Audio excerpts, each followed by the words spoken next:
कुछ अंदाजा था, अब वो भी नहीं रहा। और इसी वजह से मार्केट में आपको इतने चॉपी, इतने अग्रेसिव और शॉर्ट टर्म मूवमेंट्स देखने को मिल रहे हैं।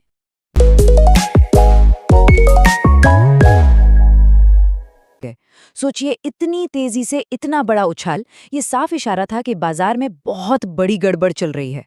तो सवाल यही उठता है कि ये जो अचानक से ग्लोबल पैनिक आया, इसके पीछे था क्या? क्या कोई बड़ी इकोनॉमिक न्यूज़ आई थी, या फिर पर्दे के पीछे कुछ और ही खेल चल रहा था? वजह थी एक फेक न्यूज से हुआ फ्लैश क्रैश। जी हाँ, आपने सही सुना। आज सुबह जो भी उथल पुथल हुई वो पूरी तरह से एक गलत खबर पर टिकी थी।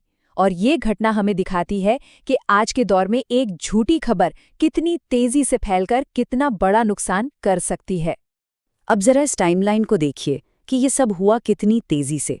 सुबह के 5:30 बजे एक अफवाह फैली कि अमेरिका और इजराइल ने ईरान पर हमला कर दिया है, और सिर्फ 5 मिनट के अंदर 5:25 पर डाउ फ्यूचर्स 500 पॉइंट नीचे। फिर 6 बजे के आसपास सच्चाई सामने आती है और बाजार धीरे धीरे रिकवर होना शुरू होते हैं। मतलब ये पूरा खेल सिर्फ आधे घंटे के अंदर हो गया।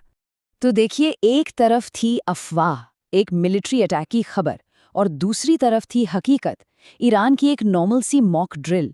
सिर्फ इस एक झूठी खबर ने कुछ ही मिनटों में ग्लोबल मार्केट्स में अरबों खरबों का नुकसान करा दिया।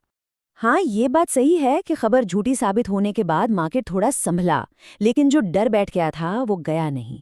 इन्वेस्टर्स के मन में एक बेचैनी सी थी, क्योंकि इस एक इंसिडेंट ने ये दिखा दिया कि मार्केट कितनी आसानी से अफवाहों का शिकार हो सकता है। और शायद यही वजह थी कि दिन भर मार्केट धीरे धीरे नीचे की तरफ ही जाता रहा। तो यहाँ समझने वाली बात यह है कि ये सिर्फ एक अकेली घटना नहीं है, ये तो एक बड़ी पिक्चर का छोटा सा हिस्सा है। और वो बड़ी पिक्चर है जियोपॉलिटिकल टेंशन और अनप्रिडिक्टेबिलिटी की, जो इस समय मार्केट पर पूरी तरह से हावी है। अब ये जो अनिश्चितता है, इसके पीछे कई कारण हैं। मिडिल ईस्ट में टेंशन तो लगातार बनी ही हुई है, और सबसे बड़ी बात यह है कि अब कोई क्लियर कट डेडलाइन नहीं है कि कोई एक्शन कब हो सकता है। पहले कुछ अंदाजा था, अब वो भी नहीं रहा।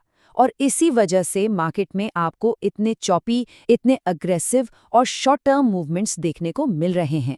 जैसा कि एक मार्केट एनालिस्ट ने कहा भी कि एक सरप्राइज अटैक किसी भी पल एक बड़ी बिकवाली ला सकता है, और बस यही डर है जो लगातार मार्केट के ऊपर मंडरा रहा है। और इसी वजह से इन्वेस्टर्स कोई भी बड़ा दांव लगाने से बच रहे हैं। तो चलिए अब बात करते हैं कि इन सब का टेक्निकली क्या मतलब है। इस पूरे माहौल में एक ट्रेडर को किन लेवल्स पर नजर रखनी चाहिए, मतलब अब हम क्यों हुआ से आगे बढ़कर अब क्या करना है पर आ रहे हैं। तो ये रहे इंडियन मार्केट्स के लिए कुछ मेक या ब्रेक लेवल्स। निफ्टी 50 को देखें तो 24,300 ये पार हुआ तो एक तेजी दिख सकती है, वहीं 24,046 के नीचे फिसला तो गिरावट का संकेत है। अब आते हैं बैंक निफ्टी पर। इसके लिए 55,900 का लेवल बहुत क्रिटिकल है, यही तय करेगा कि डायरेक्शन ऊपर का है या नीचे का। और सेंसेक्स के लिए 77,700 एक डिसाइसिव लेवल बना हुआ है, तो इन लेवल्स पर कड़ी नजर रखनी होगी। खास तौर पर अगर बैंक निफ्टी की बात करें तो चार्ट पर एक डबल टॉप पैटर्न बनता हुआ दिख रहा है। अब ये क्या होता है?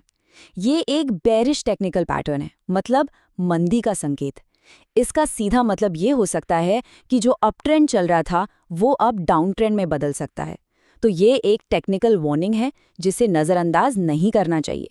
तो ये सारी जानकारी सामने होने के बाद एक समझदार ट्रेडर की प्लेबुक या कह लें स्ट्रैटेजी क्या होनी चाहिए? इस तूफानी मार्केट में सेफ रहने के लिए क्या करना चाहिए? देखिए, एक सिंपल 3 स्टेप अप्रोच है। स्टेप 1, ये मानकर चलिए कि जियोपॉलिटिकल रिस्क बहुत हाई है।